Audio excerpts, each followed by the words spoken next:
Hey, Coach Alan Snell, LVSportsBiz.com. The team seemed to come out, play with an edge of physicality that we haven't really seen here in the last few weeks. Was that something that you re-emphasized, you stressed? Where did that come from? No, I mean, the guys have been hungry for winning the hockey game, and it was a good recipe for us tonight. I thought Revo really set the tone for us. He had some huge hits, and Nabber stepped up and had some real big hits. So we played a hard game. Dallas is a tough team. They play a hard game, too. So I thought it was a big turning point, that one shift Revo had for sure. Jesse Granger with The Athletic. You outshot them 21-1 in the third period, and the one shot was a dump-in that was just on goal. Do you think that's the best period you guys have played, and what was the key defensively to keeping them without the shots? No, we just worked hard and competed hard, and like I said, we're hungry. We needed to get 2 points tonight, and obviously with the trade yesterday, I think our guys feel real good about it. They played a great game. You've seen a big difference in our group tonight, and we were just a hungry team tonight. Ken Bolkes in Midnight Vegas. What did you think of how Mark Stone played, and then how much better do you think he can be even than that? I like this game a lot. He got a lot of deflections tonight. The power play was unbelievable. Our guys kept it simple, which I was really happy about. And like I said, I think he makes players better around him, and that line was real good, and he played an excellent game. So, it was probably tough on him. He hasn't skated in 3 days, but I thought he played great. Ryan Quigley, SB Nation. Obviously, Mark Stone in the lineup, but so is Ryan Carpenter after coming back from the concussion. Just your thoughts on his game, how he looked getting back into the swing.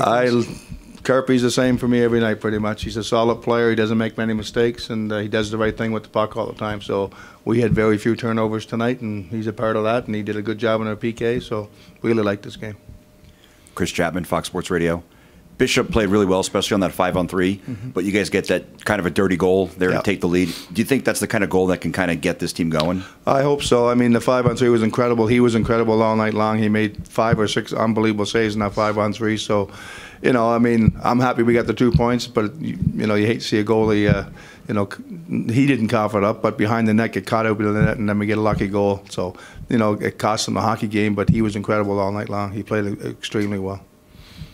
Willie Ramirez with the Associated Press. Coach, last week we asked you about Colin, and you had said that at that given time he was your 7th guy. Tonight, that first slap shot he took from that point forward, he really looked like he brought his A game. Can you comment on his play? Yeah, he was really good. He played real good hockey, and like I said, Colin's a good player for our hockey team, and he sat out because at that time he wasn't playing great hockey. That's the only reason, and he got back in our lineup and played a good, solid game tonight.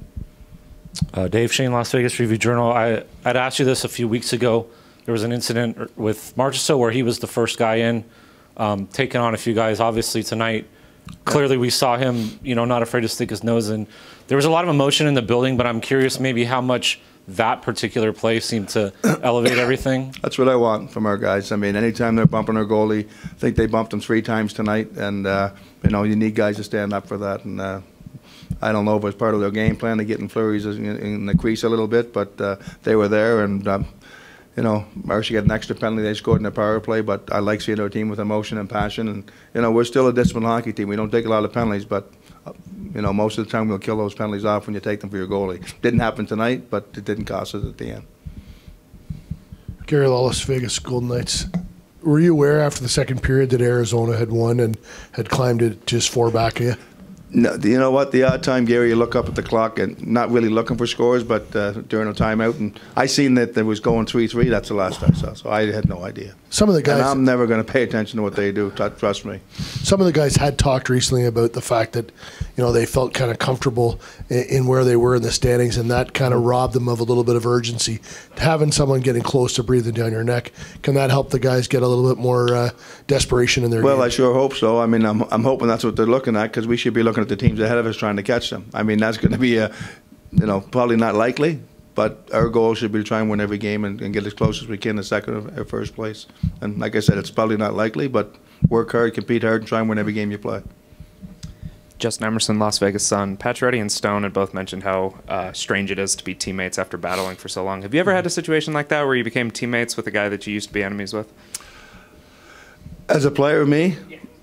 I don't remember it. It's too long ago. Or can you just, I guess, speak to how odd that must be for them? No, it's definitely happens a lot. I mean, that's part of the game, especially nowadays, because guys get traded a lot more, or free agents a lot more than it used to happen in our day. But no, you battle a guy, now you're teammates and you're best of friends. So hockey's a game when you play hard for 60 minutes, but most of the time after the game it's over and, guys move on. But I'm sure I had some battles like that, but I can't remember. Do the last two, Ken, and then finish up with Alan. Do you understand the ruling on the goalie interference that you challenged? Do I understand the rule? Yeah, and like I said, they're tough calls. I mean, I thought it was going to be called back, and they said no. So I mean, there's a lot of tough calls by those guys, and you're hoping you're going to get the right call, and you didn't get it tonight, but it's a tough call. Alan Snell, LVSportsBiz.com. You've mentioned the last few weeks about running into all these hot goaltenders, but tonight you actually kind of pushed through and powered through and got the 2 points. Can you talk a little about what was different about tonight in terms of just seizing the game and getting the 2 points? I think our group wanted to win real bad tonight. I think they played that from the first period on, and then obviously in the third period when we totally dominated the game with 21 shots. I mean, we weren't going to quit. We weren't going to die. And fortunately for us, we didn't get a bad bounce and like they did for the second goal. Fortunately, that didn't happen to us because we deserved to win the hockey game the way we played, and I was real happy with our group. So I felt like we're going to win it all night long, but I felt like that before too, and we didn't get some puck luck. So we worked hard, we competed hard, and if we keep doing that, we'll win a lot of games. Thanks, everybody.